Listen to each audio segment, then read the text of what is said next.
Hello बच्चों, welcome back. Last lecture में हम लोगों ने सेंटर ऑफ मास को जाना था और हम लोगों को ये पता चला अपने लेक्चर्स के जरिए सेंटर ऑफ मास को जब हम स्टडी कर रहे थे कि भाई कोई भी बॉडी सिस्टम ऑफ पार्टिकल जो होता है उसके पास 6 डिग्री ऑफ फ्रीडम होता है अगर वो रिस्ट्रिक्टेड नहीं है तो, अगर उसका मोशन कंस्ट्रेंट नहीं है तो, और उस दौरान बॉडी जो होती है अपने सेंटर ऑफ मास के इर्द गिर्द ही घूमती है। तो यहां पर complex motion of a rigid body या फिर आप कह लो सिस्टम ऑफ पार्टिकल को जब आप देखते हो तो उसको एनालाइज करने के लिए सेंटर ऑफ मास हमारे लिए एक बहुत इंपॉर्टेंट पैरामीटर निकल कर आता है। और अब यहां पर हम लोग मल्टीपल परिस्थितियां देखेंगे जहां पर बॉडी के ऊपर, सिस्टम ऑफ पार्टिकल के ऊपर एक्सटर्नल फोर्स लग रहा है, इंटरनल फोर्स लग रहा है, ठीक है, इक्वल एंड ऑपोजिट फोर्स लग रहे हैं।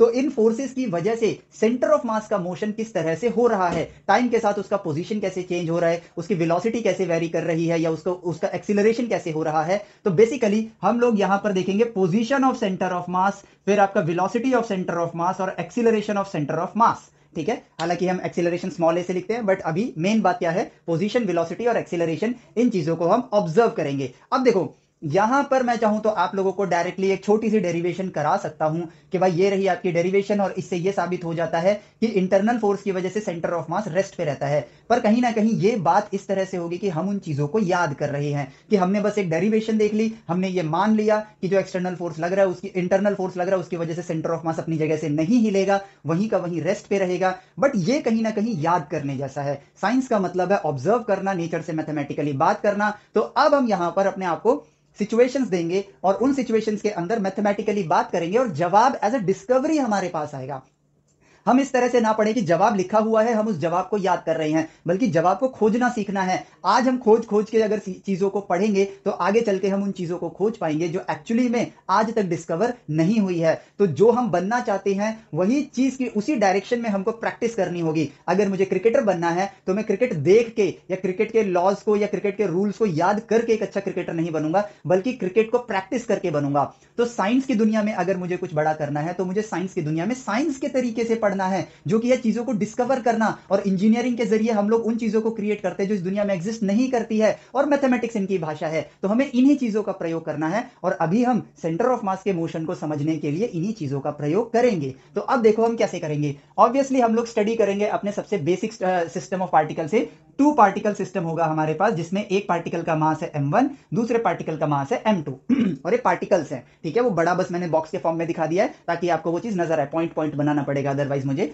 अब मेजरमेंट करनी है, ऑब्वियसली मुझे मोशन को एनालाइज करना है, और मोशन के अंदर पोजीशन, वेलोसिटी, एक्सीलरेशन आएगा आपके पास। तो आपको चाहिए एक फ्रेम ऑफ रेफरेंस। तो भाई एज अ ऑब्जर्वर आप यहां खड़े हो जाते हो और यहां से अपना एक्स एक्सिस बना लिया आपने ऑब्जर्वेशन करने के लिए, यहां पर आपने वाई एक्सिस बना लिया, ठीक है। अभी हम 1 डायमेंशन में स्टडी करेंगे तो उसी से हमको 2 डायमेंशन, 3 डायमेंशन का भी आइडिया लग जाएगा, इसलिए हम एक्स एक्सिस पर मोशन को स्टडी करते हैं, ठीक है। अब हम ये कहते हैं कि यार ये सिस्टम ऑफ पार्टिकल है, इसका कोऑर्डिनेट है x1, इसका कोऑर्डिनेट है x2, और इसका सेंटर ऑफ मास यहां लाई करेगा, जिसका जिसका x कोऑर्डिनेट, जिसका कोऑर्डिनेट x होगा, जो होगा किसके बराबर, m1x1 plus m2x2 divided by m1 plus m2, ठीक है। ये मेरा सेंटर ऑफ मास का कोऑर्डिनेट हो गया। अब हम यहां पर क्या करते हैं, अब हम यहां पर एक फोर्स अप्लाई करते हैं, ठीक है, एक्सटर्नल फोर्स, यानी कि मैं इन दोनों में से किसी एक बॉडी के ऊपर, किसी एक पॉइंट मास के ऊपर फोर्स अप्लाई करता हूं। अब वो स्टडी देखो दोनों में हो जाएगी, मैं m2 पे अप्लाई करूं या m1 पे अप्लाई करूं, दोनों केस में मुझे एक ही रिजल्ट मिलने वाला है, क्योंकि दोनों सिमिलर केस हो गए। किसी भी एक बॉडी पर मैंने फोर्स अप्लाई कर दिया, तो लेट से मैं यहां पर फोर्स अप्लाई करता हूं, क्योंकि ये m2 है इसलिए मैं यहां दिखाने के लिए f2 लिख देता हूं। जब m1 पे अप्लाई करूंगा तो f1 लिख दूंगा ताकि नंबर्स मैच करें अपने, ठीक है। तो भाई यहां पर F2 फोर्स लगा दिया। अब मैं ये जानता हूं कि यार यहां पर ये जो पार्टिकल है ये मूव करना स्टार्ट कर देगा, ये पार्टिकल रेस्ट में रहेगा, ये पार्टिकल क्या करेगा, रेस्ट में रहेगा। और मैंने जो केस लिया है, मैंने केस लिया है कि दोनों पार्टिकल इनिशियली रेस्ट में है। और इस चीज को सीखने के बाद आपको क्या करना है, वो काम ये होगा कि आपको दोनों पार्टिकल को v वेलोसिटी से मूव कराना है, दोनों की वेलोसिटी सेम रखनी है, और उसके बाद एक पार्टिकल पर फोर्स लगाना है और अपनी एनालिसिस करनी है, अपना ऑब्जर्वेशन करना है। ये आप लोगों का टास्क होगा, क्योंकि सिर्फ सुनना इंपॉर्टेंट नहीं है, सेल्फ स्टडी करना इंपॉर्टेंट है। तो वो एनालिसिस करके आप मुझे अपने रिजल्ट तक पहुंचोगे और वो मुझे बताओगे कि आपने वहां पर क्या ऑब्जर्व किया और क्या नया सीखा आपने, ठीक है। चलो, तो पहले हम यहां पर लेते हैं कि दोनों पार्टिकल्स इनिशियली रेस्ट पर हैं, इस बॉडी पर फोर्स लग रहा है, तो ऑब्वियसली ये दोनों कहीं से आपस में जुड़े हुए नहीं है, लेकिन इन दोनों को आपने एक सिस्टम मान रखा है। तो अगर ये बॉडी आगे जाएगी तो ऑब्वियसली इसका सेंटर ऑफ मास आपका क्या करेगा, मूव करेगा। तो अब यहां पर बारी आती है ऑब्जर्वेशन की, और वो ये है कि भाई इस बॉडी पर F2 लग रहा है तो इसका एक्सीलरेशन 2, A2 बस ये सेकंड पार्टिकल के लिए है, इस तरीके से है, that will be F2 upon में m2। तो यहां पर एक्सीलरेशन इस पार्टिकल का क्या होगा, F2 अपॉन में m2, और यहां पर इसका इनिशियल कोऑर्डिनेट क्या है, x2। अब टाइम के साथ इसका कोऑर्डिनेट क्या होगा, वो रिलेशन अगर मैं देखूं तो वो रिलेशन होगा कि इसका डिस्प्लेसमेंट जो होगा s will be initial velocity 0 multiply t plus में हाफ एक्सीलरेशन F2 अपॉन में m2 मल्टीप्लाई t स्क्वायर।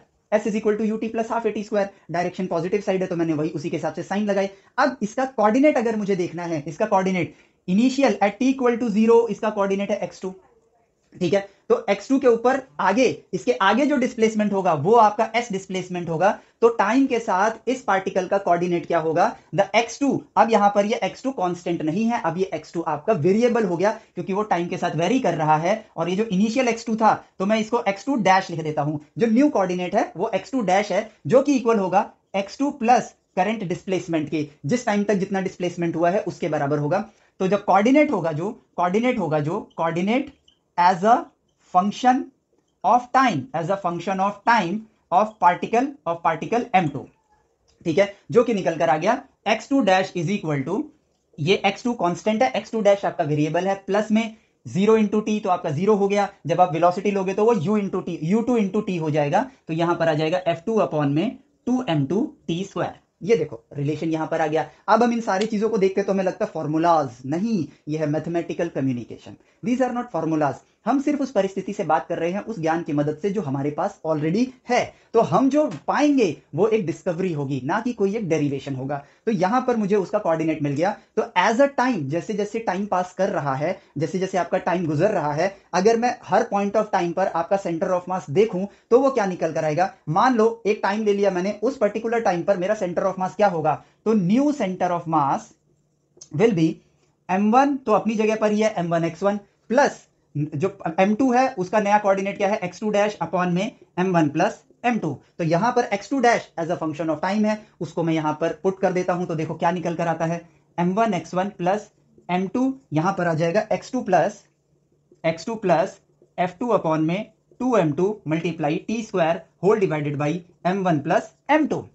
अब जो मैं कर सकता हूं वही करूंगा, उससे ज्यादा क्या करूंगा भाई, इनको मल्टीप्लाई कर देता हूं, m1x1 प्लस m2x2। यहां पर कोई डेरिवेशन नहीं हो रही है, यहां पर कम्युनिकेशन हो रही है। तो m2 f2 divide by m2 है, तो m2 से m2 कट जाएगा, तो ये आ जाएगा f2 टी स्क्वायर अपॉन में 2 whole divided by m1 plus m2, ठीक है। यहां पर देखो मेरे पास क्या आ गया, F2 टी स्क्वायर अपॉन में m1 प्लस m2। और अब मैं यहां पर देख पा रहा हूं कि यार ये तो मेरे ओल्ड सेंटर ऑफ मास से मैच कर रहा है। तो मैं इसको कुछ अपने से थोड़ा सा सिंप्लीफाई करता हूं, और क्या लिखता हूं यहां पर, मैं यहां लिखता हूं m1x1 plus m2x2 divided by m1 plus m2 plus F2 T square upon में 2 टाइम्स m1 प्लस m2। तो ये ओल्ड सेंटर ऑफ मास है, जिसको मैं कैपिटल X से रिप्रेजेंट कर देता हूं। तो ये बन गया basically capital X plus F2 T square upon में 2 times m1 plus m2। This is my new centre of mass, x dash कर देता हूं। तो अब मैं यहां पर क्या बता पा रहा हूं कि भाई जिस टाइम पर नया सेंटर ऑफ मास जो है as a function of time मैंने ढूंढ लिया है, आप टाइम की वैल्यू डालोगे, उस टाइम पर आपका सेंटर ऑफ मास आपको मिल जाएगा, आपका सेंटर ऑफ मास आपको मिल जाएगा। और देखा जाए तो ये क्या है, ओल्ड सेंटर ऑफ मास है, तो आपका सेंटर ऑफ मास आगे जा रहा है। पॉइंट को समझना, आपका सेंटर ऑफ मास आगे जा रहा है। और यहां पर इस चीज को अगर मैं देखूं तो ये क्या है, ये जो है ये आपका कोऑर्डिनेट है, जो क्या है आपका ओरिजिन से आपका डिस्टेंस बता रहा है, ठीक है। ये आपका क्या है, कोऑर्डिनेट है। मान लो अभी right now x dash com यहां पर है, जिसमें यहां से यहां तक तो ऑलरेडी आपका ओल्ड सेंटर ऑफ मास था जब आप रेस्ट पे थे। तो ये आपका क्या होगा, ये आपका होगा इस पर्टिकुलर टाइम पर अभी तक आप कितना डिस्प्लेसमेंट दे चुके हो, ठीक है। तो ये है आपका डिस्प्लेसमेंट, ये है आपका old center of mass, old center of mass plus displacement as a function of time, किसका, सेंटर ऑफ मास का। इन दोनों को ऐड किया तो सेंटर ऑफ मास का न्यू कोऑर्डिनेट निकल कर आ गया। तो अब अगर मैं यहां पर डिस्प्लेसमेंट को देखता हूं, ठीक है, अब मैं यहां पर क्या कर रहा हूं भाई, मैथमेटिकली कम्युनिकेट कर रहा हूं। तो मैं यहां पर इसके डिस्प्लेसमेंट से कंपेयर करता हूं सेंटर ऑफ मास के डिस्प्लेसमेंट को, तो शायद मुझे कुछ नया जानने को मिल जाए। और जेई एडवांस करता क्या है, इन्हीं सब नॉलेजेस को यूज करके ही, इन्हीं सब परिस्थितियों को यूज करके ही तो क्वेश्चन बनाता है। लेकिन हम परिस्थितियों से बात नहीं करते हैं, जितना लिमिटेड कंटेंट हमारे पास है बस उतना ही पढ़ना है, फॉर्मूले याद करने हैं, फिर क्वेश्चन करने चले जाना है और हमेशा सरदर्द अपने पास लेके रखना है। देखो हमें सिंप्लीफाई करना आता है, हमें मैथमेटिकली बात करना आता है। मैंने किया क्या यहां पर, मैंने वही किया जो आप कर सकते हो, और वो ये है, एक बॉडी पर फोर्स लगाया, उसको मोशन दिया, ठीक है, मोशन की इक्वेशन मुझे आती है, उसके जरिए कम्युनिकेट किया, और यहां पर अपने एप्टीट्यूड का यूज किया कि भाई ये जो है मेरे पास, वो अगर ये लेंथ मेरा x के बराबर है तो रिमेनिंग लेंथ क्या है, मेरे सेंटर ऑफ मास के मोशन के बराबर है। तो अगर मेरा सेंटर ऑफ मास यहां पर है तो ये बॉडी कहीं यहां लाई करेगी, M2 आपका यहां लाई करेगा, तो M2 ने इतना डिस्प्लेस किया है, ठीक है, M2 ने इतना डिस्प्लेस किया है, वेयर सेंटर ऑफ मास ने इतना डिस्प्लेस किया है। तो क्या इन दोनों डिस्प्लेसमेंट्स के बीच में कोई रिलेशन है?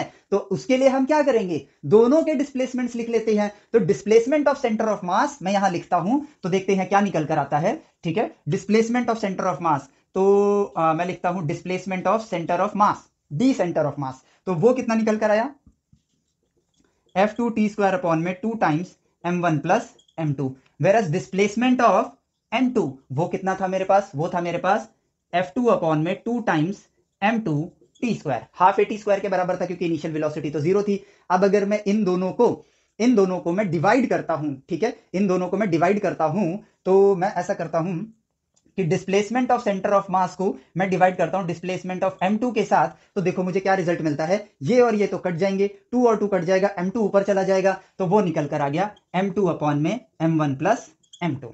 देखो अपने आप रिलेशन निकल कर आने स्टार्ट हो गए। और हो सकता है कि भाई इसी चीज को मैं एक क्वेश्चन बना दूं जेईई एडवांस के अंदर, कैसे, मैं displacement of centre of mass to displacement of m2 का रिलेशन पूछ लूं आपसे। अगर इस तरह का क्वेश्चन आएगा तो हमारे माइंड में आएगा ये तो हमने पढ़ा ही नहीं है, अगर हम फॉर्मूला अप्रोच ले रहे हैं तो। लेकिन अगर मैंने परिस्थितियों से बात कर रखी है तो मुझे समझ आएगा कि यार देखो ये एक सिचुएशन है जहां पर m2, मान लो आपको ये याद नहीं है, और मैं उम्मीद भी नहीं करता कि किसी को याद होगा, मुझे भी नहीं याद है, कितने फॉर्मूले याद कर लूंगा मैं। सबसे इंपॉर्टेंट बात तो ये है ना समझने की, कितना याद कर सकता है कोई, तो आपको बात करनी आनी चाहिए। तो मेरे पास सिचुएशन आई कि यार यहां पर दो बॉडीज का सिस्टम ऑफ पार्टिकल है, एक बॉडी पर फोर्स लग रहा है, तो उसने टाइम के साथ जो डिस्प्लेसमेंट दिया और सेंटर ऑफ मास ने जो टाइम के साथ डिस्प्लेसमेंट दिया, हमें इनके रेशियो निकालना है, displacement of centre of mass to displacement of m2। तो भाई यहां पर सिंपली करना क्या है, मुझे दोनों के डिस्प्लेसमेंट अलग अलग निकालो, रेशियो निकालो, सारा काम तो सिंप्लीफिकेशन का है, करूंगा रिजल्ट आ जाएगा, और जो ऑप्शन इससे मैच करेगा टिक कर दूंगा, आंसर आ गए, पूरे 4 नंबर आएंगे मेरे पास।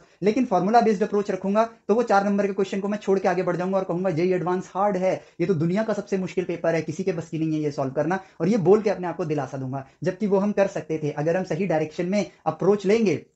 तो जेईई एडवांस में जितने पॉसिबल क्वेश्चन बन सकते हैं ना, आप ऑलरेडी उसको खुद से सेल्फ स्टडी कर सकते हो, और फिर जब आपने वो परिस्थिति पढ़ी रखी है वो आएगी तो आप कर ही लोगे ना, तो नंबर तो आपके कटेंगे ही नहीं। तो यहां पर आपका सिलेक्शन नॉलेज के बल पर होगा, ये सबसे अच्छी बात होगी, क्योंकि फिर आपके अंदर क्यूरियोसिटी होगी और वो क्यूरियोसिटी आपको आगे चीजें सीखने में मदद करेगी। ठीक है, तो ये देखो, तो भाई यहां पर हमने सेंटर ऑफ मास को एक्सप्लोर किया। अब यहां पर ऑब्वियसली हमारे पास नेक्स्ट चीज क्या आती है कि मैं इस पर F1 फोर्स लगा दूं यहां पर, या यहां लगा दूं, या F2 की डायरेक्शन बदल दूं, तो मल्टीपल सिचुएशंस बन गई। उन सिचुएशंस को भी आप इस तरह से सेल्फ टिंकर करोगे, ठीक है, क्योंकि एक ही चीज बार बार करके यहां पर कोई फायदा नहीं है, फायदा तब होगा जब ये काम आप करोगे। तो मैंने आपको रास्ता दिखा दिया है, अब आपकी बारी है कि आपको ये चीज कैसे करनी है। ठीक है, आप इसमें F2 एक बार इधर लेना और इसका रिजल्ट देखना, क्योंकि अब डिस्प्लेसमेंट, अब देखो आप डिस्प्लेसमेंट निकाल रहे हो तो आपको डायरेक्शन स्पेसिफाई करनी होगी, प्लस माइनस आएगा उसमें, उन चीजों का ध्यान रखना होगा। ठीक है, तो अब देखो, तो भाई अगर मैं यहां पर जो देख पाया कि मेरा सेंटर ऑफ मास टाइम के साथ कैसे वेरी कर रहा है, मुझे ये मिला,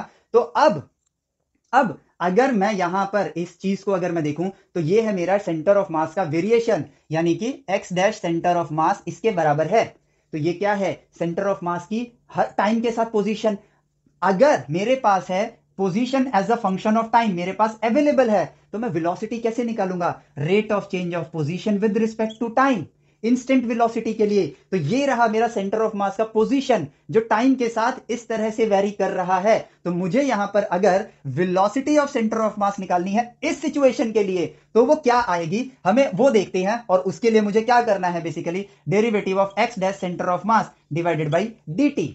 और ये कोई प्रोसेस थोड़ी, ये कोई वो फॉर्मूला थोड़ी है, rate of change of centre of मास की पोजीशन डिवाइड बाई टाइम। ठीक है, इंस्टेंट निकाल रहे हो यानी कि ये वैल्यू क्या होगी, कैलकुलस है तो भाई रिवीजन बनता है, ये जीरो होगा, ये जीरो होगा, लेकिन सेंटर ऑफ मास के पास वेलोसिटी है, ये सच्चाई है, तो इस 0/0 की हमें वैल्यू निकालनी है, जो कि हम कैलकुलस में इनका डेरिवेटिव ऑलरेडी करना सीख चुके हैं इन सब चीजों का। तो बस अब हमें रिजल्ट लिखना है। तो भाई इसका डेरिवेटिव प्लस में, इसका डेरिवेटिव प्लस में है, तो ये तो कांस्टेंट है, m1 x1 m2 x2 m1 plus m2 constant है, कांस्टेंट का डेरिवेटिव 0। फिर इस पे आते हैं, F2 आपने कांस्टेंट फोर्स अप्लाई किया है, अगर वेरिएबल फोर्स होगा तो उस केस में आप F2 बाहर नहीं लोगे, F2 का रिलेशन ढूंढना पड़ेगा आपको और फिर डेरिवेटिव होगा। तो F2 2m1 प्लस m2, ये आपका क्या है, कांस्टेंट है, 2m1 प्लस m2 कांस्टेंट है। तो derivative of T square with respect to T, ये क्या आ जाएगा आपके पास, 2t, ये आपके पास कैंसिल हो गया, और देखो ये क्या बना, F2t अपॉन में m1 प्लस m2, और यहां पर ये आ गया आपके पास velocity of centre of mass. इस केस में सेंटर ऑफ मास की जो वेलोसिटी है टाइम के साथ वो इतनी होगी, टाइम की वैल्यू 0, वेलोसिटी आपकी 0, टाइम की वैल्यू 1, वेलोसिटी की वैल्यू F2 अपॉन में m1 प्लस m2। और अब F2 जो है आपका, आप यहां पर इस बॉडी की एक्सीलरेशन के साथ अगर इसको रिलेट करना चाहते हो तो F2 की जगह लिख दो m2a2 multiply t divide by m1 plus m2। ये लो भाई, a2 का तो एक्सीलरेशन फिक्स है, ठीक है, उसके साथ आपका velocity of centre of mass का रिलेशन आ गया। अब आपको क्या निकालना है, acceleration of centre of mass. तो एक्सीलरेशन स्मॉल ए लिखता हूं, center of mass is derivative of velocity of centre of mass with respect to time. काम खत्म।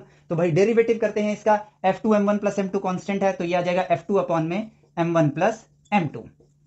ठीक है, अब यहां पर जो रिजल्ट आया मेरे पास, अब उस रिजल्ट पे गौर फरमाने की बारी आ चुकी है, और वो क्या है, ध्यान से समझना। इस बॉडी पर याद नहीं करना है, ऑब्जर्व करना है, क्योंकि मेरे पास अब ऑब्जर्व्ड रिजल्ट्स आ चुके हैं, अब मेरी बारी है उसके जरिए बात करना। इस बॉडी पर F2 फोर्स लगा तो इस बॉडी का एक्सीलरेशन कितना था, a2 is equal to F2 upon में m2। ठीक है, अब मैं मान लेता हूं कि m1 प्लस m2 अगर एक बॉडी होते, m1 प्लस m2 अगर मेरा एक सिस्टम होता, और इस पूरे सिस्टम पर अगर कोई फोर्स लग रहा होता, इस पूरे सिस्टम पर अगर कोई फोर्स लग रहा होता, लेट से मैं उसको F डैश बोलता हूं, तो इस सिस्टम का एक्सीलरेशन a डैश कितना होता, a डैश होता यहां पर F डैश अपॉन में टोटल मास, जो कि है m1 प्लस m2। अब जरा यहां पर हम देखें तो यहां पर क्या रिजल्ट आ रहा है, acceleration of centre of mass क्या निकल कर आ रहा है मेरे पास, उस रिजल्ट को ऑब्जर्व करें तो हमें यहां पर नजर आ रहा है कि भाई नीचे m1 प्लस m2 है, m1 प्लस m2 है, और ऊपर F2 है, और यहां पर F डैश है। और अगर मैं इसको m1 प्लस m2 को as a system of particle consider कर रहा हूं, एक सिस्टम कंसिडर कर रहा हूं, तो इस सिस्टम का, ये सिस्टम पार्टिकल्स इंडिविजुअली कैसे भी एक्सीलरेट कर रहे हैं, बट अगर ये सिस्टम है तो इस सिस्टम को आप एक पार्टिकल कहां कंसीडर करोगे, उसके सेंटर ऑफ मास पे कंसीडर करोगे, जहां आप ये बोल सकते हो कि इस पॉइंट पर मास है m1 प्लस m2 और ये एक पॉइंट पार्टिकल है, और अगर पॉइंट पार्टिकल पे F डैश फोर्स लगेगा तो उसका एक्सीलरेशन होगा F डैश अपॉन में फोर्स अपॉन में मास होगा। तो ये एक सिस्टम ऑफ पार्टिकल, यानी कि वह कहां लाई कर रहा है, सेंटर ऑफ मास पे लाई कर रहा है। तो अब देखो एक लौता फोर्स जो इस सिस्टम पे लग रहा था, दैट इज F2, और यहां पर एक्सीलरेशन क्या होना चाहिए, जो एकलौता एक्सटर्नल फोर्स है divided by m1 plus m2, और यहां पर देखो एकलौता एक्सटर्नल फोर्स क्या था, F2, जो कि आया F2 अपॉन में m1 प्लस m2। यानी कि सेंटर ऑफ मास का एक्सीलरेशन आपका सिस्टम ऑफ पार्टिकल अटैच्ड नहीं है, फर्क नहीं पड़ता है। मान लो कि आपके पास यहां पर अर्थ है और सन है, इन दोनों का अपना सेंटर ऑफ मास है, आपके पास जादुई शक्तियां हैं, आप अर्थ पे फोर्स लगा रहे हो, तो बेसिकली आप अर्थ और सन के सेंटर ऑफ मास पर फोर्स लगा रहे हो। अर्थ इंडिविजुअली अपना एक्सीलरेशन देगा फोर्स अपॉन में मास ऑफ अर्थ का, लेकिन इसका सेंटर ऑफ मास एक्सीलरेशन देगा, क्योंकि सेंटर ऑफ मास अर्थ और सन को एक पार्टिकल समझ के कॉन्सेंट्रेट कर दिया एक पॉइंट पर, अभी एक बॉडी बन गई है, तो इस बॉडी का सेंटर ऑफ मास का एक्सीलरेशन क्या होगा, इकलौता फोर्स जो एक्सटर्नल है, जो आप अर्थ पे लगा रहे थे, वही सिस्टम पर लगने वाला एक्सटर्नल फोर्स है, तो यहां पर वही फोर्स डिवाइडेड बाय सिस्टम का मास, जो कि कहां लाई कर रहा है, सेंटर ऑफ मास पे, तो वो हो जाएगा F अपॉन में mass of earth plus mass of sun के बराबर। और ये हमने नहीं बनाया, हम इसको याद करते हैं कि भाई देखो ऐसे में ये होगा, वैसे में वो होगा, नहीं, हमने वो चीज मैथमेटिकली डिस्कवर करी, उसके बाद इस कंक्लूजन पर पहुंचे हैं। हम लोग पहले फॉर्मूला देखते हैं और फिर कंक्लूजन बनाना स्टार्ट करते हैं, नहीं,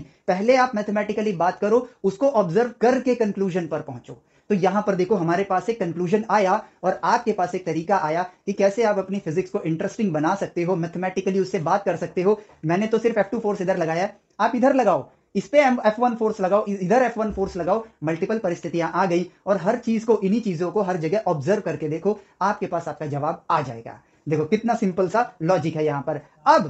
अब यहां पर हम लोगों के पास जो रिजल्ट आ चुका है, ठीक है, उस रिजल्ट को देखते हैं। तो भाई यहां पर मैं कहां लिखूं, क्योंकि ये तीनों रिजल्ट मुझे लिखने होंगे ताकि हम और चीजें ऑब्जर्व कर सकें। ठीक है, मैं तीनों रिजल्ट यहां लिख लेता हूं। तो भाई यहां पर है position of centre of mass, ठीक है, जो कि वेरिएबल है, ऑब्वियसली टाइम के साथ वेरी कर रहा है, as a function of time लिखता हूं मैं यहां पर। ठीक है, तो मैं लिखता हूं old center of mass plus, क्योंकि ये ओल्ड सेंटर ऑफ मास है, प्लस इकलौता फोर्स जो बाहर लग रहा था divided by m1 plus m2, यहां पर t आ जाएगा, 2 आ जाएगा, सॉरी। ठीक है, ये हो गया। अब velocity of centre of mass देखूं, velocity of centre of mass as a function of time क्या आया था मेरे पास, उप्स, तो ये आया था मेरे पास f2t अपॉन में m1 प्लस m2। ठीक है, f2t यहीं से दिख रहा है, 2t आएगा, 2 से 2 कट जाएगा, f2t अपॉन में m1 प्लस m2। ठीक है, and acceleration of centre of mass as a function of time मेरे पास क्या आया, as a function of time तो नहीं है क्योंकि वो कांस्टेंट है। ठीक है, तो वो आया f2 अपॉन में m1 प्लस m2। चलो अब हम इसको यहां से गायब करते हैं ये सारी चीजें, और यहां पर ये एक पर्टिकुलर परिस्थिति के लिए है जिसमें सिर्फ एक पार्टिकल पर फोर्स लग रहा है। ठीक है, तो अब देखो, अब मैं यहां पर सेंटर ऑफ मास का फॉर्मूला लिखता हूं, m1x1 plus m2x2, initial time पे जब उस पर फोर्स लगना अभी शुरू नहीं हुआ है, पहले ये फॉर्मूला था, ये रहा x की वैल्यू मैंने यहां पर लिखी है। ठीक है, अब मैं ये कह रहा हूं कि भाई सिर्फ और सिर्फ m2 पर फोर्स लग रहा था, सिस्टम ऑफ पार्टिकल जो था आपके पास सिर्फ m2 पर f2 फोर्स लग रहा था, तो यानी कि x1 अपना पोजीशन चेंज नहीं करेगा, बट x2 अपना पोजीशन चेंज करेगा। तो अगर मैं इसी का डेरिवेटिव करूं, क्योंकि भाई ये क्या बता रहा है, पोजीशन ही बता रहा है ना, derivative of centre of mass with respect to time is equal to velocity of centre of mass हो जाएगा। अब यहां पर 1 अपॉन m1 प्लस m2, ये डेरिवेटिव के बाहर ले आओ, ये डेरिवेटिव के बाहर ले आओ, उप्स, ये तो लिखना ही है as a function of time. ठीक है, तो m1 x1 ये तो कांस्टेंट है क्योंकि फोर्स सिर्फ m2 पर लग रहा है, x1 अपनी जगह नहीं बदलेगा। ठीक है, तो अब आ जाएगा m2, ठीक है, dx2 अपॉन में dt। तो ये क्या है, वेलोसिटी ऑफ पार्टिकल 2। ये क्या बन जाएगा भाई, सिर्फ और सिर्फ पार्टिकल 2 का पोजीशन चेंज दिख रहा है यहां पर, तो ये बन गया वेलोसिटी ऑफ पार्टिकल 2। तो velocity of centre of mass is equal to m2 v2, velocity of particle 2 है m1 plus m2, m2 v2 plus m1 plus m2। ठीक है, अब देखते हैं हम यहां पर एक्सीलरेशन ऑफ सेंटर ऑफ मास उसी परिस्थिति के लिए। तो a सेंटर ऑफ मास क्या होगा, dv centre of mass upon में dt, जो कि आएगा आपके पास m2 अपॉन में m1 plus m2 dv2 upon में dt। अब भाई पार्टिकल 2 का डेरिवेटिव आपने निकाला है उसकी वेलोसिटी का, तो वो किसके बराबर होगा, वो बराबर होगा आपके एक्सीलरेशन ऑफ सेकंड पार्टिकल के। तो ये बन गया बेसिकली आपके पास m2a2 अपॉन में m1 प्लस m2, और m2a2 किसके बराबर होगा, f2 के बराबर होगा m1 प्लस m2। यानी कि जो काम हमने इंडिविजुअली स्टडी करके किया वो डायरेक्टली हम सेंटर ऑफ मास के पॉइंट का भी डेरिवेटिव करके निकाल सकते हैं। और ये चीज डायरेक्टली पहले मैं ये भी करवा सकता था सीधा फॉर्मूले तक पहुंचते, लेकिन ये मैंने क्यों नहीं करवाया, ताकि हम ऑब्जर्व करें और फिर जो ये हमारी बुक्स में लिखा है हम उन चीजों के साथ कनेक्ट कर सकें। तो इसका मतलब ये देखो, ये सेम रिजल्ट आया है और अगर मैं इस रिजल्ट को देखूं और इस रिजल्ट को देखूं, ठीक है, ये रहा, sorry, m2v2 m1 plus m2, यानी कि m2v2 आपका f2t के बराबर है, क्योंकि यहां पर नीचे आएगा m1 प्लस m2। ठीक है, तो लो भाई f2 और v2 के अंदर रिलेशन चाहिए, एक क्वेश्चन इसी से उठा के बनाया जा सकता है कि what is the relation between f2 v2, या फिर a2 v2 के साथ क्या रिलेशन है, यहां पर निकल कर आ जाएगा। और ये बनता है मेरा क्या कहते हैं, अच्छा वो तो सेंटर ऑफ मास के लिए है। तो ये देखो, ये रिलेशन एक हमने पकड़ा, ये रिलेशन हमने पकड़ा, और यहां पर चीजों को हमने ऑब्जर्व किया। ठीक है, ऑब्जर्व करके सारे रिजल्ट खुद ब खुद आएंगे। कितना याद कर सकता हूं मैं, नहीं कर सकता। सिंपल लॉजिक, मुझे मैथमेटिकली कम्युनिकेट करना आना चाहिए, इसके अलावा और कुछ नहीं। ठीक है, तो अब देखो, अब यहां पर आप सेंटर ऑफ मास का एक्सीलरेशन बता सकते हो, वेलोसिटी ऑफ सेंटर ऑफ मास बता सकते हो। सीधा सा लॉजिक है, सेंटर ऑफ मास एक पॉइंट है जहां एक इंसान खड़ा है, इमेजिन कर लो एक इंसान खड़ा है वहां पर, उसका जो पोजीशन है that is your centre of mass का पोजीशन। वो बंदा मूव कर रहा है, velocity of centre of mass, वो बंदा मूव कर रहा है और वेलोसिटी चेंज कर रहा है, एक्सीलरेशन क्या है, एक्सीलरेशन ऑफ सेंटर ऑफ मास। ये चीजें आ गई, याद नहीं होगी, हम निकाल लेंगे क्योंकि हमको निकालना आता है।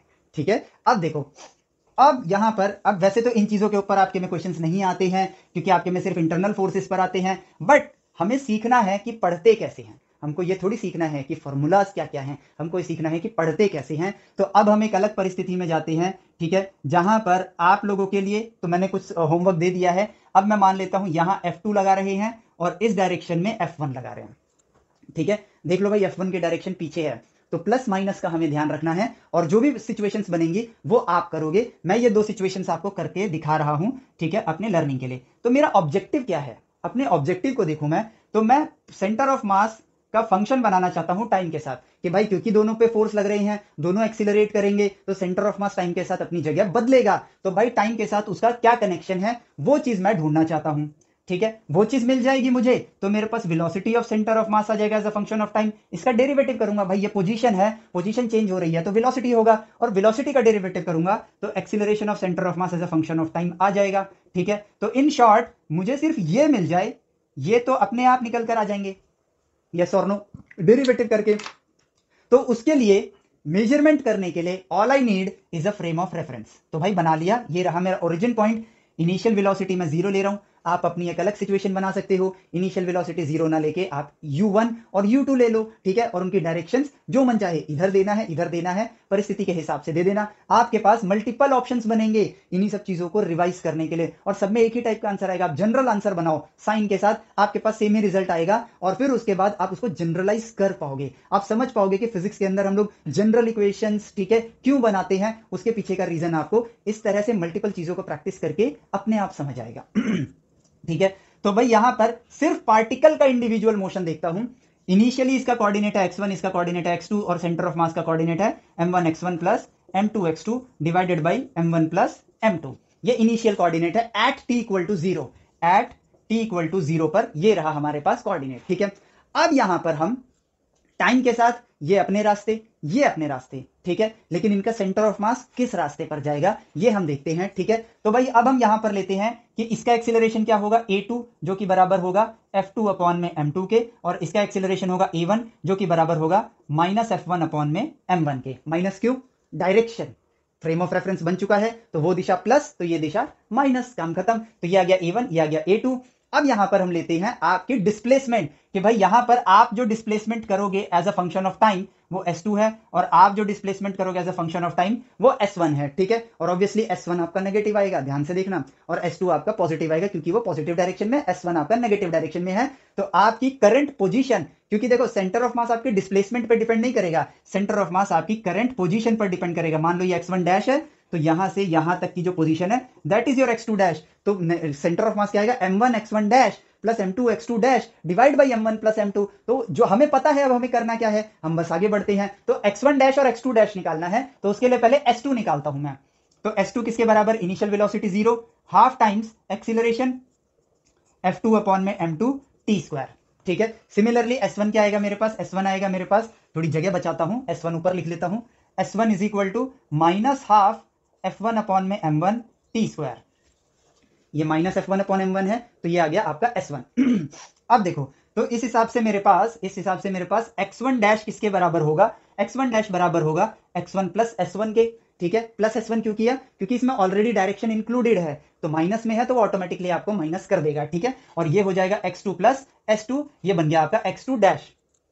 तो भाई x1 डैश यहां पर निकल कर आता है मेरे पास, ये आ गया मेरे पास x1 माइनस f1 अपॉन में m1 2m1 t स्क्वायर, और x2 डैश निकल कर आ गया x2 प्लस f2 अपॉन में 2m2 t स्क्वायर। ठीक है, 2m2 t स्क्वायर। अब यहां पर इससे पहले कि मैं आगे बढ़ूं, ठीक है, जो लास्ट टाइम हमने किया था, लास्ट पार्ट में जो हमने ऑब्जर्व किया था वो ये था कि भाई F2 पर ही M2 पर ही F2 फोर्स लग रहा था, बट जब रिजल्ट आया सेंटर ऑफ मास के एक्सीलरेशन का, तो वो ऐसा प्रतीत हो रहा था कि पूरे सिस्टम पर F2 फोर्स लग रहा है, क्योंकि सेंटर ऑफ मास उसी के अकॉर्डिंगली बिहेव कर रहा था। तो यहां पर हम लोग अब ये देखें कि इस बॉडी पर इस डायरेक्शन में नेट फोर्स कितना है। अगर ये दोनों बॉडीज को मैं एक सिस्टम मानूं, तो अगर ये दोनों बॉडीज को मैं एक सिस्टम मानूं, तो वो कहां लाई करेगा, सेंटर ऑफ मास पे लाई करेगा। Consider this as a single system, single unit, तो एफ नेट यहां पर किसके बराबर होगा, F2 माइनस F1 के बराबर होगा ना, F2 माइनस F1। मैं एक सिंगल बॉडी हूं, F2 फोर्स इधर लग रहा है, F1 इधर लग रहा है, तो इस डायरेक्शन में नेट फोर्स कितना है, F2 माइनस F1। इस डायरेक्शन में कितना है, F1 माइनस F2। काम खत्म। तो मैंने जो पॉजिटिव डायरेक्शन है उस डायरेक्शन में नेट फोर्स कंसीडर कर लिया। अगर आंसर प्लस आता है तो वो इसी डायरेक्शन में, माइनस आता है तो अपोजिट डायरेक्शन में, काम खत्म। तो भाई ये हो गया मेरा नेट फोर्स, क्योंकि यहाँ F1 F2 आ रहा है, और हम यहां पर एक सिस्टम ऑफ पार्टिकल पे जो नेट फोर्स है वो लिख चुके हैं। सो अब हमारा काम क्या है, new centre of mass, x dash centre of mass क्या होगा, m1 x1 dash plus m2 x2 dash divided by m1 plus m2।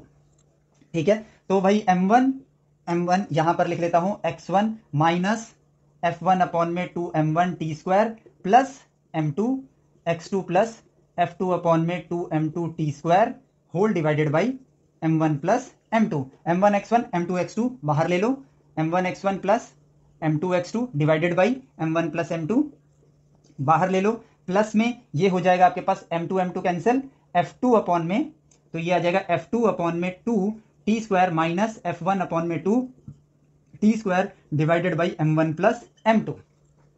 तो बेसिकली इसको मैं साफ सुथरे शब्दों में लिख दूं, टी स्क्वायर बाहर 2 बाहर, तो देखो ये क्या बन गया, f2 माइनस f1 अपॉन में 2 m1 plus m2 T square. देखो ये रिजल्ट आया मेरे पास, तो ये क्या है मेरे पास, new centre of mass as a function of time. तो ये वाला पार्ट मैंने ढूंढ लिया, और अब देखो जैसे ही मैंने इस पार्ट को ढूंढा तो मुझे ये पता चल गया ओल्ड सेंटर ऑफ मास जो यहां था, ठीक है, उसके ऊपर ये क्या है एडिशनल, मान लो सेंटर ऑफ मास मूव करके यहां तक आ गया है, तो ये जो है ये डिस्प्लेसमेंट, ठीक है, तो ये क्या है,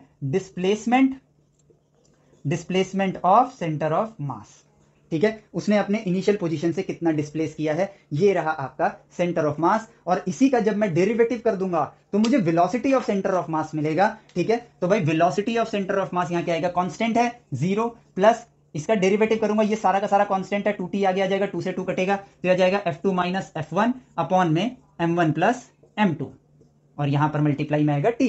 acceleration of centre of mass, acceleration of centre of मास यहां पर क्या आएगा, t का डेरिवेटिव 1 होता है, तो ये आ जाएगा f2 माइनस f1 अपॉन में m2 प्लस m1। और अब बारी आती है फाइनल ऑब्जर्वेशन की, और वो ये है इंडिविजुअल पार्टिकल्स पर आपने फोर्स लगाया, लेकिन अगर मैं इसको सिस्टम की तरह देखूं तो इसका एक सेंटर ऑफ मास होगा, जहां पर ये पॉइंट क्या रिप्रेजेंट कर रहा है कि ये दोनों बॉडीज का जो टोटल मास है उसको एक पॉइंट ऑब्जेक्ट बना के यहां ले आओ, ये इन दोनों पार्टिकल्स को एज अ सिस्टम रिप्रेजेंट कर रहा है। आप सेंटर ऑफ मास वाली जगह पर ये एक पार्टिकल की तरह है जिसका मास है m1 प्लस m2, और उस मास पर जो नेट फोर्स लग रहा है वो है f2 माइनस f1, तो उस मास का एक्सीलरेशन क्या होगा, f2 minus f1 divided by total mass जो कि है m1 प्लस m2, सीधा मास, सीधा acceleration, acceleration of centre of mass f2 minus f1 divided by m2 plus m1।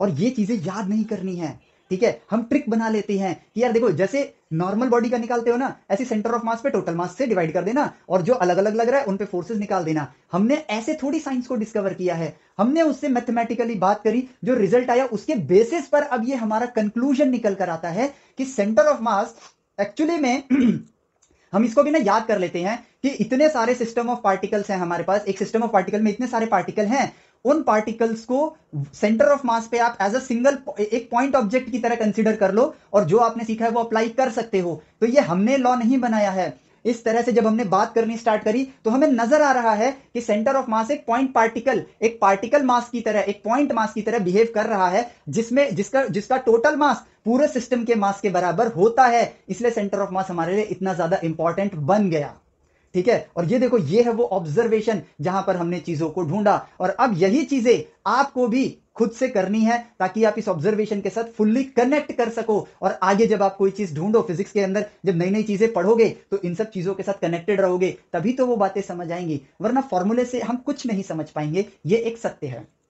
अब इसी सत्य पे आगे बढ़ते हैं। अभी तक मैंने जो भी फोर्सेस लगाए थे वो आपके एक्सटर्नल फोर्स थे, अब मैं ऑब्जर्व करना सीख चुका हूं, तो नाउ अब टाइम आ गया है कि मैं ऑब्जर्व करूं इंटरनल फोर्स के केस में क्या होता है, ठीक है। इंटरनल फोर्स मतलब इन दोनों के बीच में जो फोर्स लग रहा है, जैसे धरती और सूरज है, तो धरती सूरज को खींच रही है, सूरज धरती को खींच रही है, दो मैग्नेट हैं, ये दोनों मैग्नेट आपस में एक दूसरे को खींच रहे हैं, दो चार्जेस हैं, ये दोनों चार्जेस एक दूसरे को खींच रहे हैं, ढकेल रहे हैं, ये होते हैं आपके इंटरनल फोर्सेस। एक्सटर्नल फोर्स मतलब बाहरी एजेंट ने कोई फोर्स लगाया हो।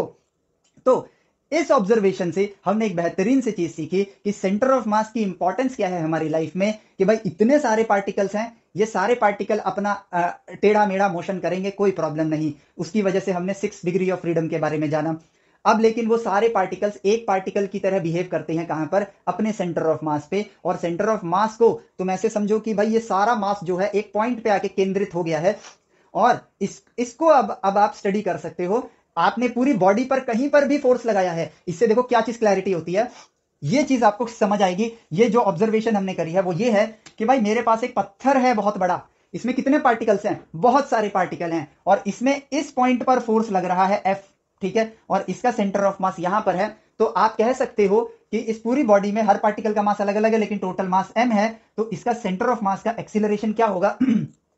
एक्सीलरेशन ऑफ सेंटर ऑफ मास होगा F अपॉन में टोटल मास के बराबर, जबकि F आपने किसी एक पार्टिकल पे लगाया जिसका मास है mi, ठीक है, जबकि आपने एक पार्टिकल पे लगाया है, but acceleration of centre of mass क्या आएगा? F upon m। हर क्वेश्चन में इसको यूज करना है। हम सोचते हैं क्यों कर रहे हैं क्यों कर रहे हैं, और बाद में हार मान के सोचते हैं अच्छा यही करना है ना, ठीक है कर देते हैं, आंसर आ जाएगा ना। वो ज्ञान नहीं है, वो अज्ञानता हुई। वो बस अपने आप को टाइम आगे बस बढ़ाना है कि सिलेबस पूरा करना है, इसलिए हमने वो करना स्टार्ट कर दिया। लेकिन ऐसा हमने रूल नहीं बनाया, नेचर में दिख रहा है। यहां पर दोनों पार्टिकल पर इंडिविजुअल फोर्स था, यहां F1 फोर्स लग रहा था और यहां पर F2 फोर्स लग रहा है मान लो, ठीक है। तो नेट फोर्स, अगर मैं इसको एक पार्टिकल समझूं तो नेट फोर्स क्या होगा? F1 minus F2। तो सेंटर ऑफ मास पे अगर मैं इस पूरे मास को केंद्रित कर दूं तो एक्सीलरेशन ऑफ सेंटर ऑफ मास यहां क्या आएगा? F1 माइनस F2 अपॉन में total mass m।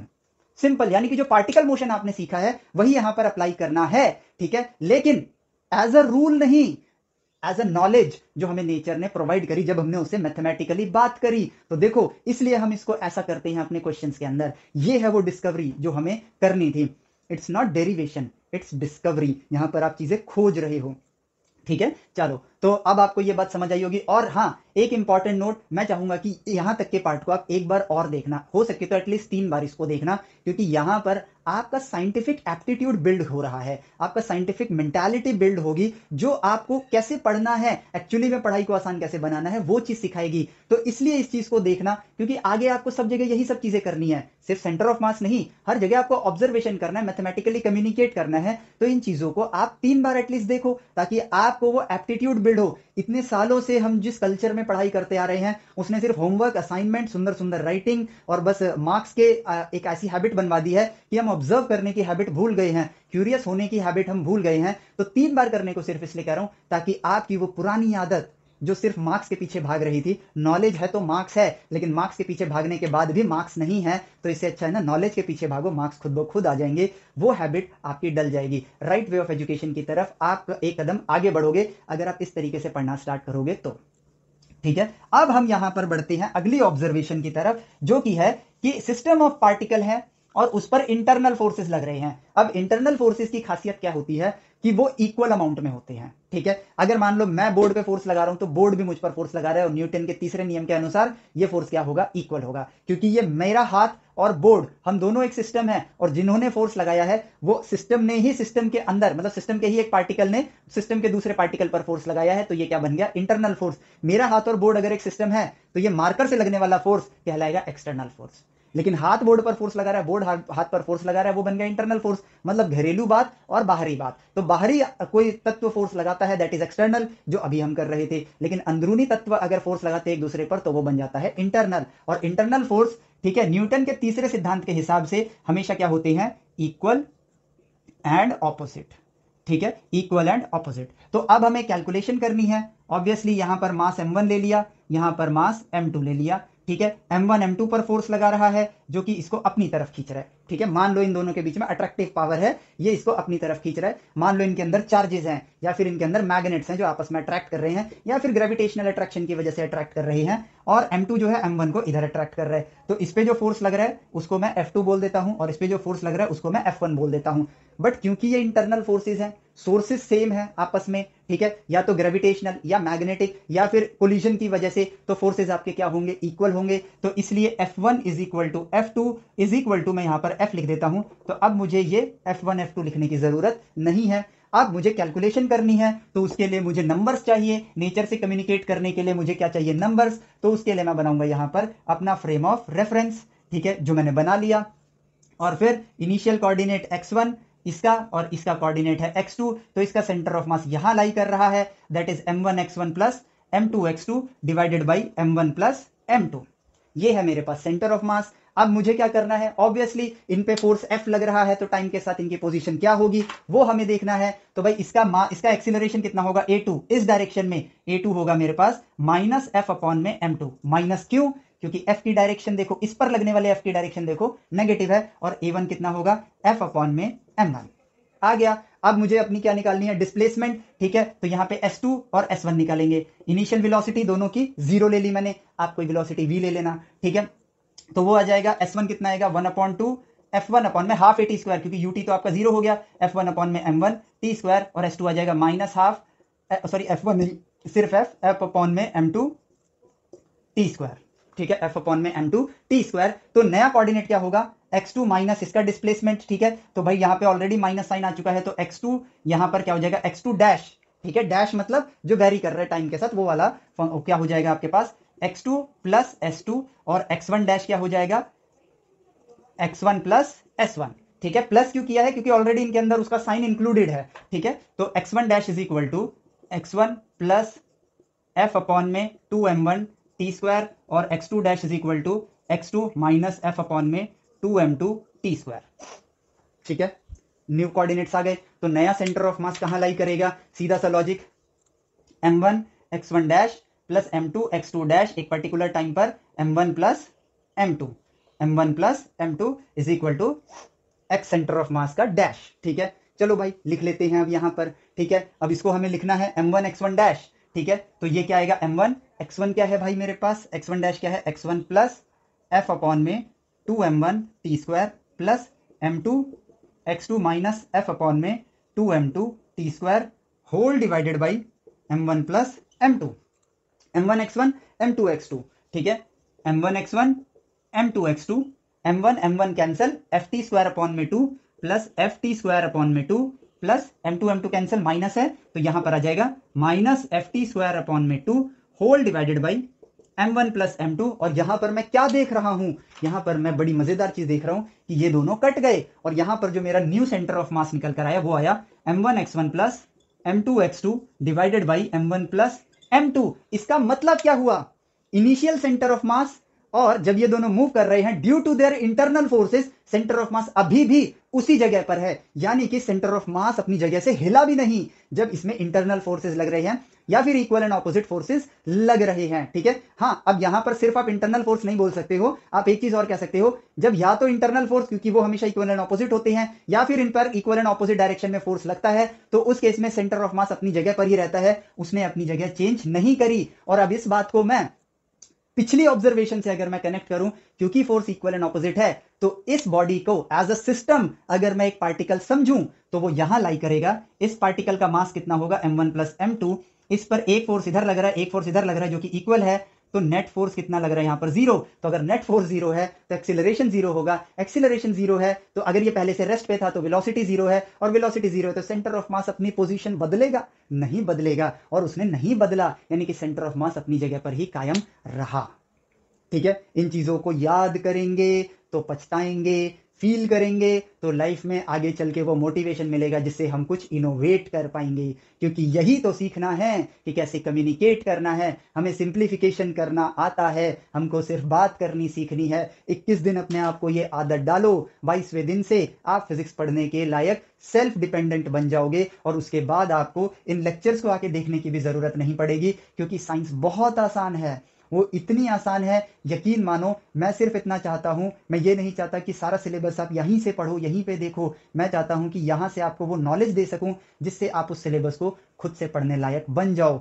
No tips, no tricks, only knowledge, only right way of education, observation, communication mathematically, और सही सवाल उठाएंगे। ऐसा क्यों होता है, जवाब नेचर खुद देगा। Nothing is derivation, everything is discovery. इस राह पर चलेंगे, असली वैज्ञानिक बनकर बाहर निकलेंगे। ठीक है, कोई एग्जाम हमारे लिए मायने नहीं रखता है, ठीक है, कोई पेपर हमारे लिए मायने नहीं रखता है। ये इन सब चीजों के मायने तब बनते हैं जब आप अपनी लाइफ में अपने एम के लिए काम करते हो। देखो, एक एग्जाम के पीछे भाग के किसी ने कुछ अचीव नहीं किया है, अपने सपने के पीछे भागकर ही लोगों ने कुछ अचीव किया है, क्योंकि जो सक्सेसफुल लोग हैं दे हैव ड्रीम्स। ठीक है, लेकिन जिन लोगों का जॉब, बस जिंदगी काटनी है, ये सारी चीजें सपने होते हैं, वो वही कर रहे हैं। जो आप चाहते हो वही आप हासिल करते हो। बीच रास्ते में स्ट्रगल आती है, कोई बात नहीं, वो स्ट्रगल तो बल्कि मजा देती है। जो आपको चाहिए अपनी लाइफ से, उस चीज के लिए मेहनत करो। साइंस ली है तो साइंस जैसी है उस तरह से पढ़ो। ठीक है, अगर मुझे साइंस को फॉर्मूले की ही किताब बनानी थी तो मैं इसको साइंस के असली एसेंस को मैं भूल चुका हूं। अगर मुझे इसको सिर्फ सिलेबस पूरा करना है तो मैं साइंस नहीं पढ़ रहा हूं, मैं सिर्फ टाइम पास कर रहा हूं कि भाई बस किसी तरह ये लाइफ कट जाए मेरी, और आगे मैं कुछ कर कुरा के अपनी जिंदगी काट लूं। आपका पैदा होना विज्ञान है, आपकी लाइफ में जो आप कर रहे हो वो सब विज्ञान है। तो इस सारे विज्ञान को अगर हम समझ लेते हैं तो हम दुनिया को चला सकते हैं। तो इस चीज को हमें समझना होगा। तो देखो यहां पर हमें क्या देखने को मिल गया, यहां पर हमें यह देखने को मिल गया कि भाई अगर इंटरनल फोर्सेस हैं, सेंटर ऑफ मास वहीं रहने वाला है। या फिर मैं कहूं अगर फोर्सेस इक्वल एंड ऑपोजिट हैं, वेदर वो एक्सटर्नल हो, इसको भी तो आप मान लो ग्रेविटेशनल फोर्स नहीं है, मैग्नेटिक नहीं है, आप एक्सटर्नल फोर्स लगा रहे हो, लेकिन कंडीशन ये है कि इक्वल लगा रहे हो दोनों बॉडी पर, चाहे उनके मासेस अलग अलग हो, फर्क नहीं पड़ता है, सेंटर ऑफ मास अपनी जगह पर ही रहने वाला है। So it's a discovery. Theorem बना बना के तो हम इन चीजों को याद कर रहे हैं, theorem 1, theorem 2, theorem 3। It's an observation and discovery, do it like that, काम खत्म। ठीक है, चलो तो भाई अब यहां पर हमें एक चीज पता चल गई कि यार इन सारी ऑब्जर्वेशन के बाद अब मैं ये बात कंक्लूड कर सकता हूं, ठीक है, इस बात को मैं कंक्लूड कर सकता हूं कि एक बॉडी है, एक बॉडी है, अगर ये ब्लास्ट होती है तो जो फोर्स होगा वो इंटरनल होगा। तो इसका सेंटर ऑफ मास यहां था, मान लो इसके टुकड़े हो गए, कोई ग्रेविटी वगैरह कुछ नहीं है, कोई एक्सटर्नल फोर्स नहीं है, सिर्फ इंटरनल फोर्स है, ब्लास्ट हो गया, इसका सेंटर ऑफ मास यहीं रहेगा। अब बिग बैंग के बारे में सोचते हैं।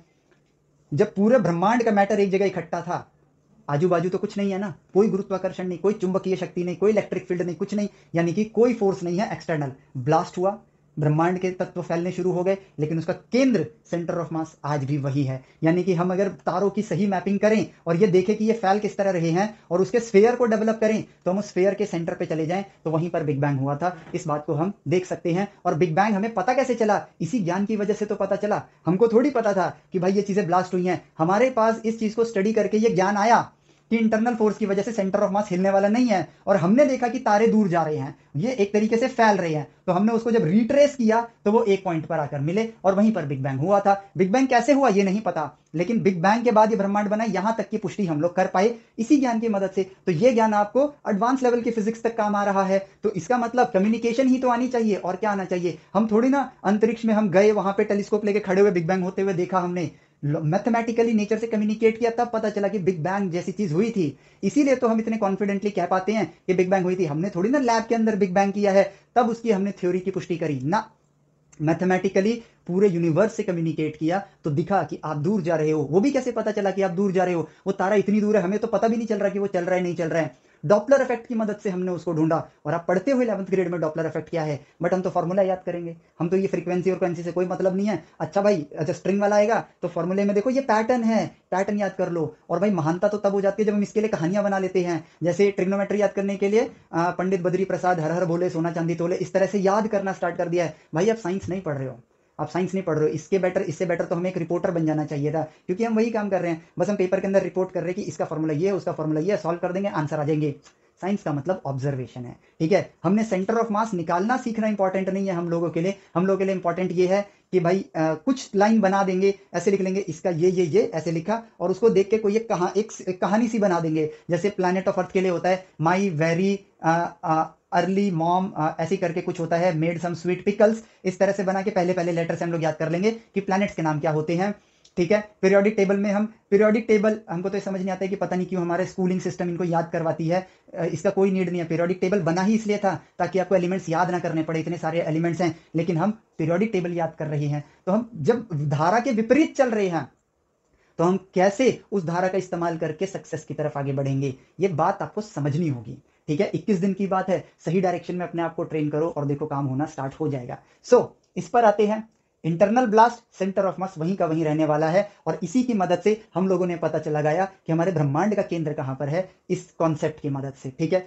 अब अगर इस पर कोई फोर्स लग रहा है, F1 इधर, F2 इधर, F3 इधर, और वो बॉडी पर नहीं लग रहा है, बॉडी पे किसी पार्टिकल पे लग रहा है, ये किसी पार्टिकल पे लग रहा है, ये किसी पार्टिकल पे लग रहा है। मान लो ये पार्टिकल M1 है, ये पार्टिकल, ये M1 है, ये M2 है, ये M3 है। पार्टिकल का मास M1 M2 M3 है, और पूरे पार्टिकल में इनफाइनाइट पार्टिकल्स है, बहुत सारे पार्टिकल है, लेकिन टोटल मास इसका M है, टोटल मास इसका क्या है, M है, ठीक है। तो मैं ये कह सकता हूं कि acceleration of centre of mass, तो CMO लिख दिया मैंने, ठीक है। Acceleration of centre of mass is equal to F net upon में टोटल मास M के बराबर है। अब F नेट कैसे निकलेगा? नेट फोर्स निकालने के लिए अपने को क्या करना होगा? अपने को वही करना है, फ्रेम ऑफ रेफरेंस बनाएंगे, ठीक है। इसका एंगल अल्फा, इसका एंगल बीटा, इसका एंगल लैम्डा, ठीक है। तो F नेट यहां पर कितना आएगा? F नेट देखो आएगा मेरे पास F1 cos alpha plus F2 cos beta minus F3 cos lambda. इतना तो अब आदत हो गई होगी। F2 cos beta, F1 cos alpha, F3 cos lambda. F3 cos lambda पीछे है इसलिए नेगेटिव। ठीक है, तो यहां पर ये हो गया आई डायरेक्शन में, प्लस ऊपर का डायरेक्शन प्लस ले रहा हूं, F1 sine alpha minus F2 sign beta plus F3 sign lambda J cap. F net divide by mass, तो भाई लो डिवाइड बाई मास करो, डिवाइड बाई मास करो। ठीक है, अब यहां पर अपना वही वेक्टर वाला ज्ञान है और क्या, ये क्या है मेरे पास एक्सीलरेशन इन एक्स डायरेक्शन, ये क्या है मेरे पास एक्सीलरेशन इन वाई डायरेक्शन। किसका, सेंटर ऑफ मास का। तो acceleration of centre of mass is equal to A X center of mass I cap plus A Y center of mass J cap. आपके frame of reference के हिसाब से direction बताओ acceleration की। मान लो net force इधर है या एक्सीलरेशन इधर है, एक्सीलरेशन सेंटर ऑफ मास यहां पर है, तो ये क्या है ए एक्स, ये क्या है ए वाई। ठीक है, तो tan फाई, मान लो इसका एंगल फाई है, तो tan phi is equal to A Y upon में ए एक्स, जो रहा ये रहा ए वाई, तो भाई इतना लंबा मैं नहीं लिखूंगा, ए वाई अपॉन में ए एक्स, तो phi is equal to tan inverse A Y upon में ए एक्स। इसकी जो वैल्यू निकलेगी, इसका स्क्वायर प्लस इसका स्क्वायर का under root is equal to इसका मैग्नीट्यूड। काम खत्म। हर चीज तो आती है हमें, तो हमें क्वेश्चंस में प्रॉब्लम क्या है, प्रॉब्लम है ना ऑब्जर्व करने की, प्रॉब्लम है मैथमेटिकली ना कम्युनिकेट करने की, फॉर्मूला की आदत रखने की। कम्युनिकेट करो, ऑब्जर्व करो, सही सवाल उठाओ, नेचर आपको जवाब दे देगा, क्योंकि सिंप्लीफाई करना आपको छठी क्लास से सिखाया जा रहा है। 6, 7, 8, 9, 10 5 साल आपने सिंप्लीफिकेशन करी है, सिंप्लीफिकेशन में आप मास्टर हो। सिर्फ बात करो, क्या हो, कैसे हो, हालचाल सब बढ़िया, अच्छा आप पे ये लग रहा है तो मेरे पास ये ज्ञान है, इस ज्ञान के हिसाब से आप ऐसा कर रहे हो, अच्छा तो इसको सिंप्लीफाई करते हैं, ओहो आपकी वेलोसिटी इतनी है, एक्सीलरेशन इतना है, फोर्स इतना है, फ्रिक्शन इतना लग रहा है, सर्कुलर पाथ पे आपका ये एंगल है, ये एंगुलर वेलोसिटी है। बात करनी है बस आपको। दोस्त बनाओ साइंस को अपना, मैथमेटिक्स की भाषा उसको आती है, उस भाषा में उससे बात करो। आप उससे एलियन भाषा में बात करोगे, उसको समझ नहीं आएगा, वो रूठ जाएगा, आपको जवाब नहीं देगा पलट के, तो उससे मैथ्स में बात करो, जवाब आपको खुद ब खुद मिल जाएगा। सो देखो, इन शॉर्ट कंक्लूजन क्या निकला कि आप सेंटर ऑफ मास को एक पार्टिकल की तरह एक्ट करवा सकते हो। पूरी बॉडी पर कहीं पर भी फोर्स लग रहा है, वो सारा फोर्स आप ऐसा कह सकते हो कि सेंटर ऑफ मास पे लग रहा है, और सेंटर ऑफ मास पे आपका जो टोटल मास है वो पूरी बॉडी के मास के बराबर है। पार्टिकल मोशन वाले कॉन्सेप्ट जो आपने अभी तक सीखे हैं, वो सिस्टम ऑफ पार्टिकल पे आप सेंटर ऑफ मास वाली जगह पर अप्लाई कर सकते हो। That is why center of mass is so much important. देखो काम हो गया। ठीक है, चलो देखो फिनिश। अब बढ़ते हैं, बड़े ही हवा सा टॉपिक बना रखा है, law of conservation of linear momentum. ठीक है, कुछ नहीं है ये।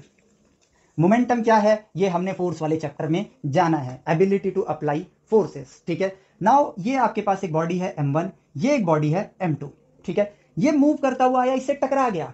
जब ये इससे टकराया, इसने इस पर जितना इसने इस पर फोर्स लगाया है, उतना ही फोर्स इसने इस पर लगाया होगा। नेक्स्ट टॉपिक हमारा कोलिजन है, इसी के ऊपर है, बट कोलिजन हम रियल लाइफ में जानते हैं। तो वो देखो, इसने जितना इस पर फोर्स लगाया, उतना ही फोर्स इसने इस पर लगाया। ठीक है, और मैं ये चाहूंगा कि कोलिजन का टॉपिक ना आप सेल्फ रीड करो एच सी वर्मा सर की बुक से, क्योंकि अब आपको पता है कि पढ़ना कैसा है, कैसे है। मैं चाहता हूं आप सेल्फ डिपेंडेंट बनो, रीड करो। Law of conservation of momentum अभी आपको पता चल ही जाएगा। ठीक है, वेलोसिटी, मोशन, एक्सीलरेशन, ये सब हम ऑलरेडी जानते हैं। तो अब कोलिजन को समझना क्या मुश्किल बात है। दो पार्टिकल्स हैं, उनके मोशन को ही तो स्टडी कर रहे हो, इंडिविजुअली देखना, जो मैथमेटिकल रिजल्ट आएगा उसके जरिए उस परिस्थिति से बात करना। जो बुक में लिखा है वही चीज आपको, वो जब आप उससे बात कर रहे होगे आपको बताएगा। बुक में चाहे भाषा अगर टफ भी होगी ना, तो आप अपनी भाषा में बात करना, आपको वही चीज मिलेगी जो बुक में लिखी हुई है। सो नाउ इट्स टाइम कि आप स्टेप अप करो और सेल्फ लर्नर बनो।